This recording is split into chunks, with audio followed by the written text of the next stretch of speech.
శ్రీమాత్రే నమః. ఈరోజు వచ్చేసి పప్పు ఆనపకాయ వండుకుందామండి. ఇవ్వండి కొంచెం ముక్క ఆనపకాయ ముక్కలు కోసుకుందానండి. కుక్కర్లో వేసుకుందామండి. కుక్కర్లో వేసుకుంటే మనకి తొందరగా 2 విజిల్లు వేయించుకుంటే అయిపోవచ్చిందండి. ఇగోండి ఆనియన్స్ కూడా వేసుకుంటున్నాను, పచ్చిమిర్చి కూడా వేసేసాను. చూడండి, పప్పు కూడా శుభ్రంగా కడుక్కుని పెసరపప్పు నానబెట్టుకున్నానండి. మనం ఉప్పు ఏం కలవద్దండి, కారం కూడా వేసేసుకోవచ్చండి. ఇదిగోండి కారం కూడా స్పూన్ వేస్తున్నాను, సరిపోతుందండి. అంటే మనం పచ్చిమిర్చి అవి వేసుకున్నాం కదా అంచేత. ఇదిగోండి పసుపు కూడా వేస్తున్నాను. చూడండి, కొంచెం వాటర్ కూడా, కుక్కర్ కదండి ఎక్కువ వాటర్ అవసరం ఉండదు, కొంచెం వాటర్ కూడా వేస్తున్నాను.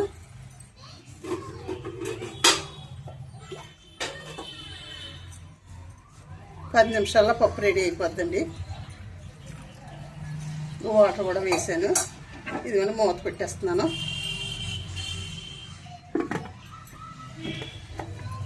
వెయిట్ కూడా పెట్టేస్తున్నాను. చూడండి, మనం స్టవ్ వెలిగించుకుని 2 విజిల్లు వేయించుకుంటే సరిపోద్దండి. పప్పుకి 2 విజిల్లు అండి, ఎక్కువ అవసరం కూడా లేదు. ఇదిగోని పప్పు పెట్టేసాను, స్టవ్ వెలిగించాను. 2 విజిల్లు అయిన తర్వాత మనకి కట్టేసుకుందామండి. పోపు కూడా పెట్టేసుకుందాము. పోపు కూడా తీసుకున్నాను. ఇంకా వెల్లుల్లిపాయలు ఒక 10 రేఖలు తీసుకున్నానండి. ఆవాలు, కొంచెం నల్ల జీలకర్ర వేసుకున్నాను. ఇదిగోండి 3 ఎండుమిర్చి, కరివేపాకు అండి. ఇవి మనం కట్ చేసుకుని ఉంచుకుంటే పోపు వెంటనే పెట్టేసుకోవచ్చండి. పప్పు రెడీ అయిన వెంటనే.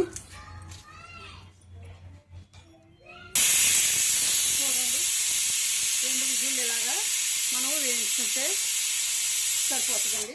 పప్పు కరెక్ట్గా ఉడికిపోద్దండి. ఇలా కుక్కర్ ఒక 10 నిమిషాలు వదిలేసుకోవాలండి. అంటే ఆవిరిపోయేదాకని, లేకపోతే బయటికి ఇవన్నీ బయటకు వచ్చేస్తాయండి. అంచేత మనం కొంచెం ఆవిరిపోయేదాకా ఉంచుకుని 2 విజిల్లు వేయించుకోవాలండి. చూడండి, వెయిట్ తీసేద్దాం. ఆవిరంతా పోయింది. ఇప్పుడు చూద్దాం, చూడండి ఎలా ఉడికిందో చూద్దాము. చూడండి ఎలా ఉడికింది. ఆవిరంతా పోయింది కదా. ఇప్పుడు ఇందులో ఉప్పు వేసుకుని కలిపేసుకుని ఒక దాంట్లో తీసుకున్నాను. ఇది 2 ఉప్పు వేస్తున్నాను, సరిపోతుందండి. అది ఉప్పు వేసాను కదా. చూడండి, మెత్తగానే ఉడికిపోయింది కదా. ఇది ఇంకో విధి వేసుకుంటే ఇంకా మెత్తగా అయిపోద్దండి. మరీ మెత్తగా అయిపోయినా బాగోదు కదా. అంచేత ఇలాగా కలిపి పెట్టేసుకుంటే మనకి కలిసిపోద్దండి.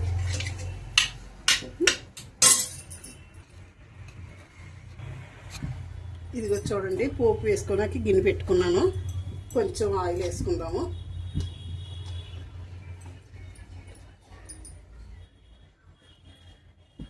కొద్దిగా ఆయిల్ వేసుకుందామండి.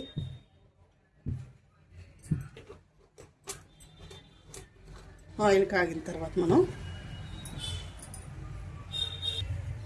చూడండి, ఆయిల్ వేడెక్కింది. వెల్లుల్లిపాయలు వేసుకుందాము. జీలకర్ర, ఆవాలు కూడా వేసేస్తున్నాను. ఇది గానుగ నూనె అండి, అందుకని పొంగు వస్తుంది నూనె.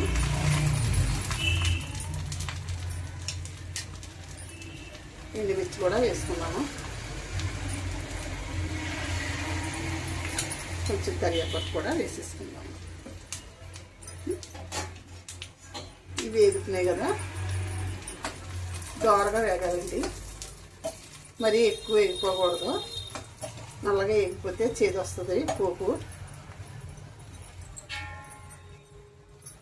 ఆనియన్స్ ఇందాక వేయలేదండి. ఏంటంటే ఇప్పుడు లాస్ట్ని ఎత్తే మనకి ఆనియన్స్ ఇష్టపడతారు కదండి తినడానికి, ఉల్లిపాయ ముక్కలు అలా బాగుంటుంది అనేసి వెనకాల వేద్దామనేసి వేయలేదండి. ఇప్పుడు వేస్తానండి. కొంచెం 1 నిమిషం అలా వేగితే మనం పోపులో వేసేసుకుందాము.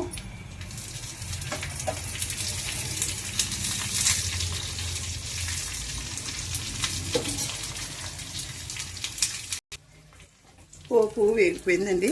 ఇదిగోండి పోపు వేసాను.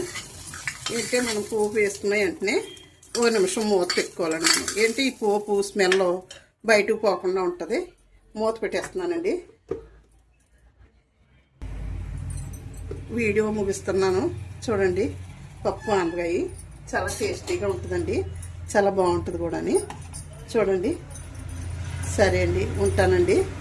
శ్రీమాత్రే నమః, శ్రీమాత్రే నమః, శ్రీమాత్రే నమః.